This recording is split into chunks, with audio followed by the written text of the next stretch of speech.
Hey. Welcome back to Tip Chanel, the place where learning English doesn't make your brain cry.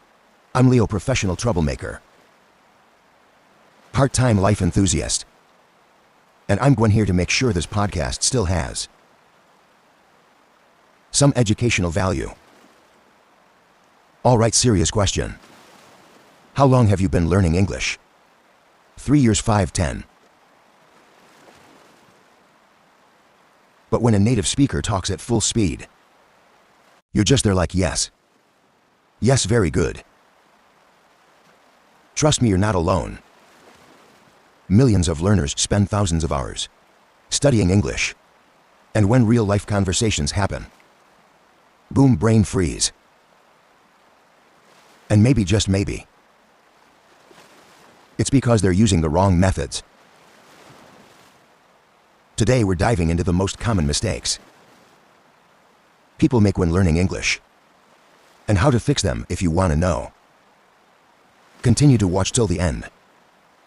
All right, buckle up, let's go.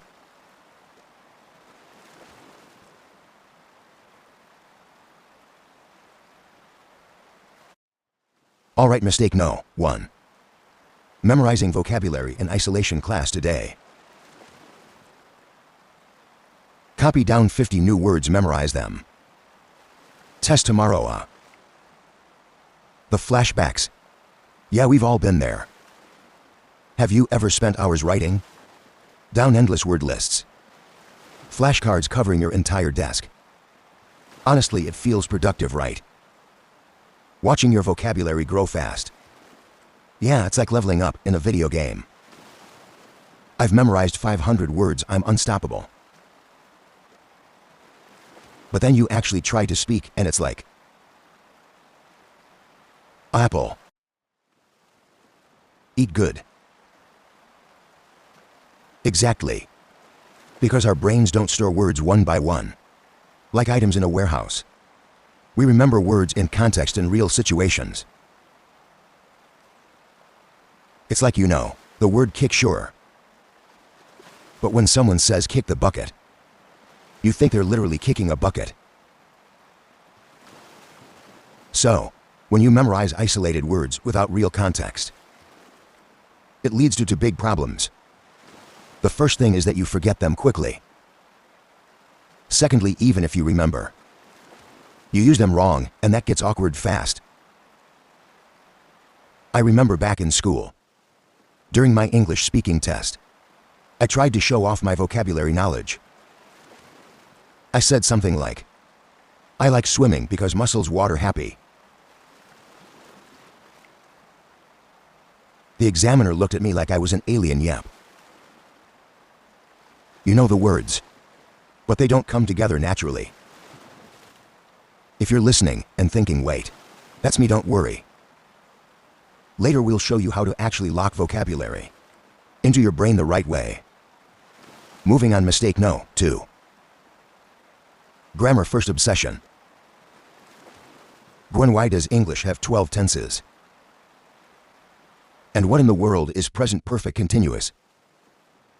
Yep, sounds familiar. A lot of traditional teaching focuses heavily on grammar rules, exceptions, technicalities. Step by step, one chapter at a time. It's like back in middle school, when we had to memorize stuff, like if I had. I would have had. And I just lost the will to live. Exactly. It sounds more like robot language than human communication. And the real issue, overloading on grammar kills your confidence. Right, you get stuck thinking about the perfect sentence instead of actually speaking. By the time you figure out the right tense, the conversation's over. Or worse, you start fearing English because it feels way too complicated. Have you ever known all the grammar rules, but when you had to speak, your brain just blanked out? If yes, congratulations. You're officially normal. So what do you think the next mistake is, Leo? Many people have difficulty learning English through books, right? Yeah, and the next mistake is textbook English versus real English. Wait. You're telling me the English I learned from textbooks? Like hello. My name is Robert. I'm going to the supermarket to purchase groceries. Isn't how people actually talk. Nope. Sorry, Leo. In real life it's more like, hey, I'm heading to the store, wanna come? Wait. No wonder when I spoke, people thought I was acting in an old movie. Not that dramatic, but close. The truth is, real spoken English is full of slang, idioms, contractions, and it's way more casual than textbook English. I once tried speaking proper textbook English to a native speaker, and I swear, they looked at me like I just landed from Mars. Exactly. When you only learn from textbooks, you might sound overly formal, robotic, or just weird. And worst of all, you might not even understand when people talk naturally, because real conversations are messy, fast, full of shortcuts. So later, we'll show you how to actually get used to real English, not the fantasy version. And last mistake for this section: app addiction. Guilty. Who else here has grinded English apps like crazy? Level 100 on Duolingo felt like a champion. But when I traveled to Singapore, I looked at the restaurant menu like it was written in ancient code. What an unforgettable experience, huh? It was so embarrassing that I can't forget it. Actually, there's even research about this. A study from Language Learning and Technology Journal found that while apps boost vocabulary, they often fail to improve real-world speaking skills unless combined with live interaction. Exactly. Apps are great for quick practice, but if you rely only on apps, you miss real conversations. You repeat the same patterns over and over, and your skills grow unevenly. It's like being amazing at Guitar Hero, but when someone hands you a real guitar, you're just holding it upside down like a help.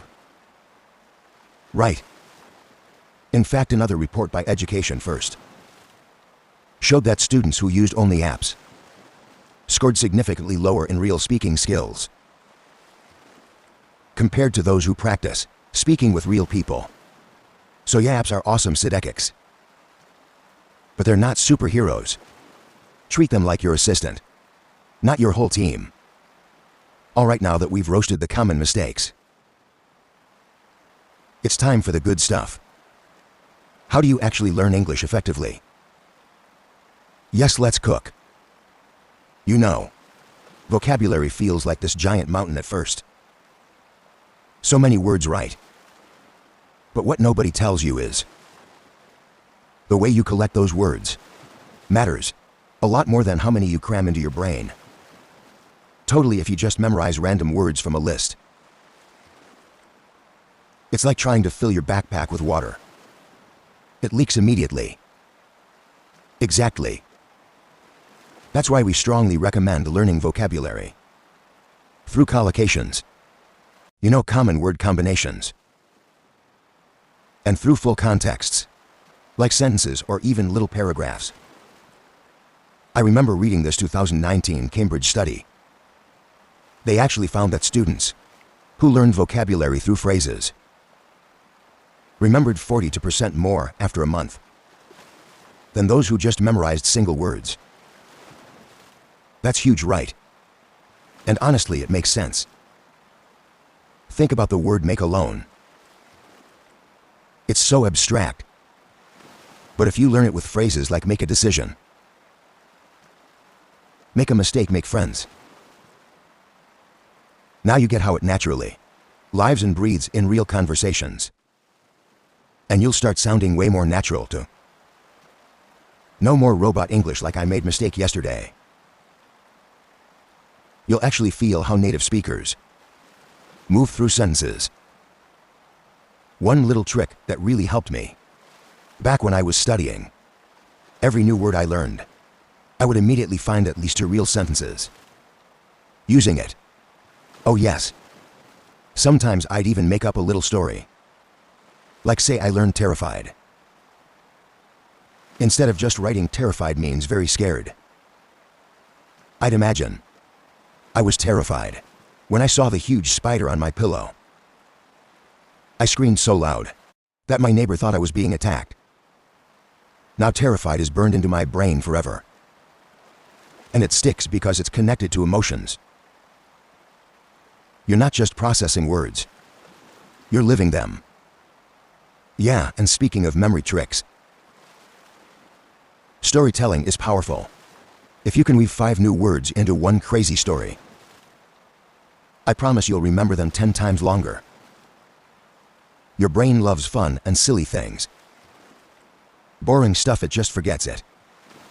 Like yesterday's lunch.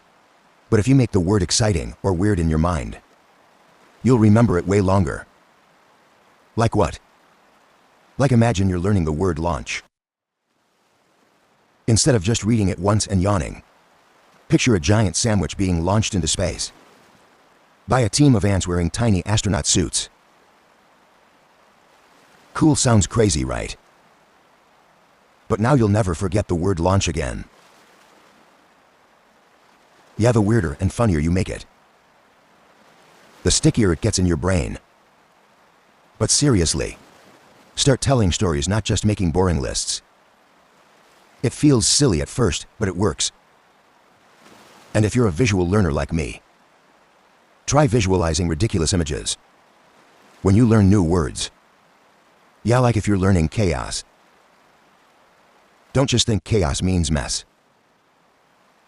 Imagine your room exploding with balloons, goats running around, your alarm clock dancing on the table.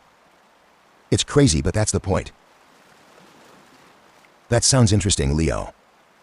Make your memory work for you, not against you. All right, vocabulary is just the beginning. Now let's talk about something a lot of learners struggle with. Grammar. I know grammar sounds scary, but it doesn't have to be. The trick is to stop treating grammar like a giant rule book you have to memorize. Instead, you learn it through patterns. Real useful patterns that people actually use when they speak. Definitely. According to Dr. James Milton's research in 2020, just 20% of common sentence patterns cover about 80% of everyday conversations. So if you master the basics like I'm used to, would you mind if how about we? You're already halfway there. And honestly, it's way less stressful. Instead of thinking, oh no, past perfect continuous passive voice, you just recognize the pattern and roll with it. Like thinking chunks. Hey, wait a sec. You might be wondering what exactly are chunks. Right. Chunks are natural word combinations that native speakers use all the time, yeah. Let's take an example. Naughty plus past tense verb plus object. No, just he made a mistake or catch a cold. By the way, maybe even take your time. Whole chunk. Whole meaning. Instead of learning word by word, we learn in phrases. That way when you speak, it sounds smoother and more natural. Exactly. It's like music. You don't play note by note. You play full melodies. And one big mindset shift. Focus on communicating first. Polish your grammar later. Yes. When you were a toddler learning your first language, you weren't worried about getting every tense perfect. You just wanted candy. Welcome to real-world English. If you only ever study from textbooks, your English will sound like, well, a textbook. You need to soak your brain in real English. movies with subtitles, podcasts, Instagram captions, news articles, and it's backed by science too. A study from the University of Helsinki found that students who exposed themselves to real English content about 5 hours a week improve their listening and speaking skills by 67% in just 6 months. And honestly, it makes total sense. Language isn't just rules, it's rhythm, feeling, culture. Exactly. Watching Friends or listening to TED Talks teaches you the little things: intonation, slang jokes, sarcasm, stuff textbooks can never teach you properly. But of course, balance is key. Don't throw away your grammar books completely, right? Use them like your training wheels. Then, ride freely with real English once you're confident. And now apps. Everyone loves apps these days, right? Duolingo, Memorize, Quizlet, Babbel. You name it. Apps are great if you use them the right way, right? Don't treat an app like your full school. It's just your assistant, not your professor. So the app should be your snack, not your main meal, yeah. Use apps to fix specific weak points, like vocabulary recall or quick grammar drills. But don't forget to actually speak, listen, read and write outside of the app world. Real conversations beat perfect scores on a quiz app any day. And trust me, nobody ever said, "Wow, your English is amazing. You must be level 24 on Duolingo." We all know, huh? So to sum it up, learn in chunks. Live through context, use grammar patterns. Connect with real English and let apps help, not control you. So we've talked about vocabulary, grammar, real-world English, and using apps wisely. But honestly, Gwen, even if you know all that, it still doesn't matter if you're too scared to open your mouth. Oh yes, the big invisible wall, fear. First thing first, lower your expectations. Yup, stop aiming for perfect English. Aim for communication. I mean, think about it.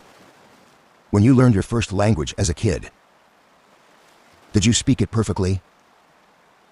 Of course not. You made funny mistakes all the time and nobody cared. When I was little, I used to say aminal instead of animal. Nobody arrested me for bad vocabulary. That's adorable. See, mistakes are natural. And actually, if you're not making mistakes, it probably means you're not pushing yourself enough. So one really practical tip: start speaking early, even when you feel you're not ready. Even if it's just talking to yourself in your room.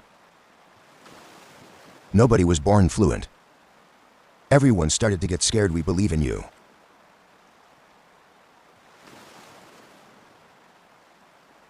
Okay, Gwen, before we send our listeners off to practice like champions, let's break down a few useful words from today's episode. Yep, these words come up a lot when we talk about learning English, so let's make sure they stick. First word, chunk. A chunk is a group of words that naturally go together. Take your time is a common chunk in English. Don't try to learn it word by word. Next is collocation. It's a type of chunk. 2 or more words that often appear together. Example: we say make a mistake, not do a mistake. That's a collocation. Third word, context. It means the situation or sentence where a word is used. Example: you remember words better when you learn them in context, like in a short story or a real conversation. Fourth word, fluent. It means speaking a language smoothly and easily. Example: you don't need perfect grammar to be fluent. You just need to be confident and clear. Last one, real world English. That's how people actually talk in everyday life. Not textbook style. Example. Wanna grab lunch is real world English. Would you like to have a meal together? Not so much.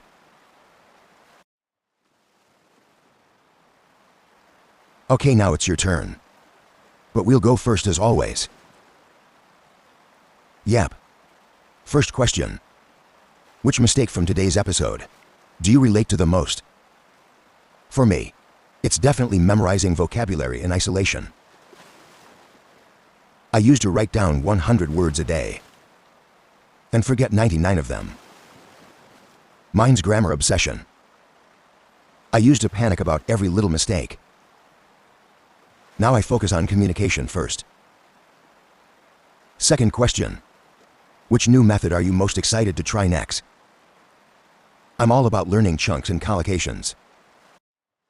It just makes everything smoother. I'm gonna lean into storytelling. If I can make it funny or weird, I know I'll remember it. Now it's your turn. Drop your answers in the comments. We'd love to know what mistake you've made and how you're going to fix it.